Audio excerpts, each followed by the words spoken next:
let me take a moment and talk about Riverside.fm. It allows you to record studio quality audio and up to 4K video. When you need to record audio and video, Riverside.fm can do it. So if you're looking for a hero platform for all your recording needs, from podcasts to webinars to any video content, Riverside.fm. I've got a promo code for you where you'll receive a 30% discount on the first 3 months of your subscription. I'll give it to you twice. The promo code is SHIPIT. All one word, SHIPIT. And you'll pick up a 30% discount on your first 3 months of your subscription. Riverside.fm. The Pro Football Hall of Fame once quoted Nick Bonacani as saying, "There is no better schoolyard than football. It taught you how to win, how to lose, what adversity was, and how to play hurt. It taught you that winning comes with rewards." We'll talk more about Nick Bonacani on his birthday for this December 15th, as well as some football history headlines that include an independent team that knocks off the world champs a week after they lock up the title. And, in another note, the Detroit Lions win a championship. We'll cover all this and more in just a moment.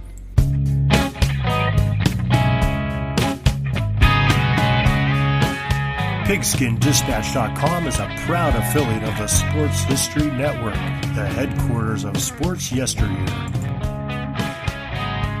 This is the Pigskin Daily History Dispatch, a podcast that covers the anniversaries of American football events throughout history on a day-to-day basis. This is your host, Darren Hayes, and we're broadcasting from the Pig Pen in Western Pennsylvania, bringing you the memories of the gridiron, one day at a time. So, with Mike and Gene Monroe, as well as Jason Neff supplying us with the tunes, let's go no huddle through today's football history headlines. Hello, my football friends. This is Darren Hayes of PigskinDispatch.com, and also a proud podcasting partner of the SportsHistoryNetwork.com, where you can find a lot of different podcasts on sports history that for your enjoyment, including this one. And this one is about the football history headlines for December 15th and some Hall of Fame birthdays. So let's get right to the headlines as we start off on December 15th, 1929 in Memphis, Tennessee. The National Football League champion Green Bay Packers, who sported an unblemished record of 12-0-1 in league play, held an exhibition game against the Memphis Tigers. A story on PackersHistory.net site explains that the Tigers were an independent team owned by the man who eventually started the Piggly Wiggly grocery chain, Clarence Saunders. Austin Applewhite, Bucky Moore, and Tiny Drewlett all scored for the sole ownership Memphis team that shocked the world champions in a 20-6 upset. As for the NFL title, remember that there were no games to determine the champs of the NFL back then. It was strictly the team with the best record won the crown. And with no game gate, there was no revenue to pay the players for the accomplishment, so the Green Bay Press-Gazette led a community fund drive to raise money for the players. In 1929, each player was given $220 plus a watch, and the more than $5,000 that was raised. I would bet this is yet another reason why after winning the title, the Pack would risk their reputation by going on a barnstorming tour to play an exhibition game. As far as a reputation, they had everything to lose and nothing to gain. But in the individual pockets of the players, they were just trying to scrape out a living.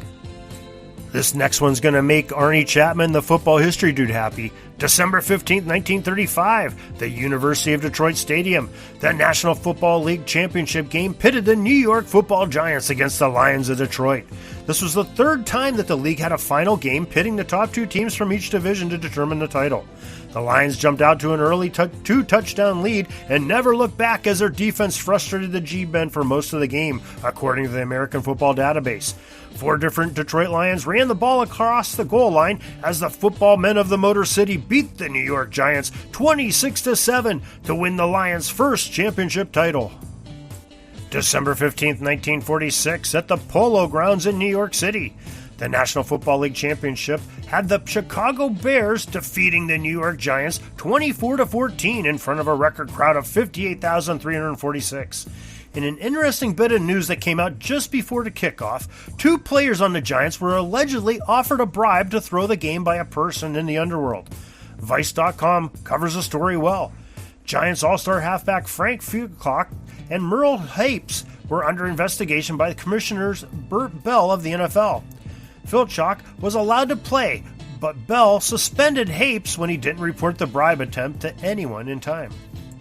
Speaking of the Giants, December 15th, 1982, the New York Giants hired Bill Parcells as their new coach. Parcells was the 12th person in history to serve in that role for the franchise.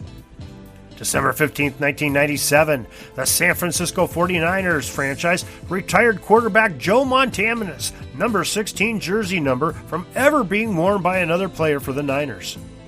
December 15th, 2002, Southern Cal quarterback Carson Palmer won the voting for the 68th Heisman Trophy Award.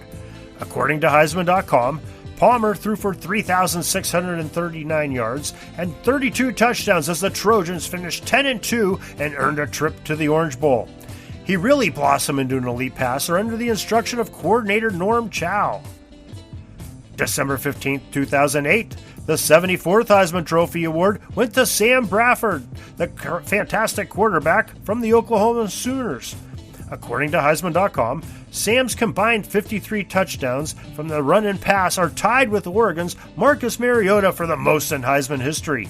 Sam Bradford and his Sooners teammates were the highest scoring offense ever in NCAA history, passing for 4,464 yards and 48 touchdowns with just 6 interceptions was a monumental feat, as Bradford again led the nation in passing and also added 5 touchdown rushing as the Sooners went 12-1 and qualified for the BCS national title game. As we take a quick break from the headlines, let me remind you that you can also learn more about the gridiron history on our website, pigskindispatch.com. And you can contact me, Darren Hayes, at pigskindispatch@gmail.com. We'd love to hear from you. Speaking of hearing from someone, here is one of my podcasting partners from the sportshistorynetwork.com that has a message for you. Do you wish you knew more about the 100 seasons of the NFL? You're in luck because you found the Football History Dude podcast, where each episode is a journey back in time to learn about the rich history of the NFL. From the founding of the league in an auto showroom, all the way to what it is today, America's favorite sport and a behemoth of an industry. My name is Ernie Chapman. Football is my passion, and I want you to come along with me each week to explore the yesteryear of the gridiron. So hop on board my DeLorean and let's get this baby up to 88 miles per hour. December 15th, 2019, Oakland, California. The Raiders play their final NFL home game in Oakland before moving to Las Vegas. The John Gruden-led Raiders gave up 17 unanswered second-half points to fall at the hands of the visiting Jacksonville Jaguars, 20-16. December 15th, 1938, at Natchez, Mississippi, we're going to talk about a birthday, and it's Billy Shaw, the standout guard from Georgia Tech, was born. Billy was an All-American selection in 1961 and was coveted by teams in both the NFL and the AFL in their respective drafts, according to the Pro Football Hall of Fame's website bio on Billy Shaw. The Dallas Cowboys picked him, but so did the AFL's Buffalo Bills, and Billy chose to go with the Bills so that he could concentrate on playing on the offensive line. Well, his decision was a great one, as he and the Bills won back-to-back AFL championship titles in 1964 and 1965. He was selected to the All-AFL team 5 times and played in 8 All-Star games. At the enshrinement ceremony of 1999, Billy Shaw was inducted into the Pro Football Hall of Fame.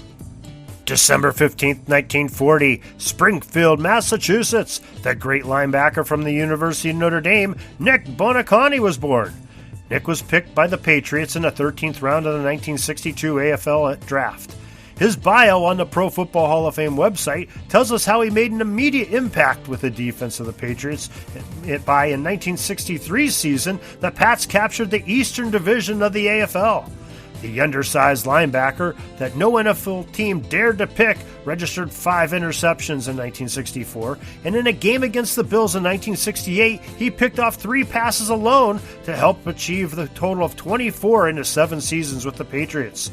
In 1969, he was traded to the Dolphins and helped that team eventually go undefeated and win the Super Bowl in 1972 and appear in 3 straight other NFL title games. The Pro Football Hall of Fame enshrined Nick Buoniconti in the year 2001. We sure do hope we'll see you back here tomorrow on the Football History Headlines podcast as the Canton Bulldogs repeat as champs. Y.A. Tittle scores 6 touchdowns, and a team from Rhode Island takes home the NFL title. To make sure you get notified the second that next edition of the podcast is released, please put your mouse cursor over that subscribe button and press it. You can also find episodes of your favorite podcast provider and on the pigskindispatch.com. or thesportshistorynetwork.com, where you'll also find many other great nostalgic sports stories and interviews, podcasts, with all-star cast of podcast hosts and guests that share some of history's greatest sporting events. So make sure you check that out and join us tomorrow. Peeking up at the clock, the time's running down. We're going to go into victory formation, take a knee, and let this baby run out. Thanks for joining us. We'll see you back tomorrow for the next podcast. We invite you to check out our website, pigskindispatch.com, not only to see the daily football history, but to experience positive football with our many articles on the good people of the game, as well as our own football comic strip, Cleat Marks Comics. Pigskindispatch.com is also on social media outlets, Facebook, Twitter, Instagram, and don't forget the Pigskin Dispatch YouTube channel to get all of your positive football news and history. Special thanks to the talents of Mike and Jean Monroe, as well as Jason Neff for letting us use their music during our podcast. This podcast is part of the Sports History Network, your headquarters for the yesteryear of your favorite sport. You can learn more at sportshistorynetwork.com.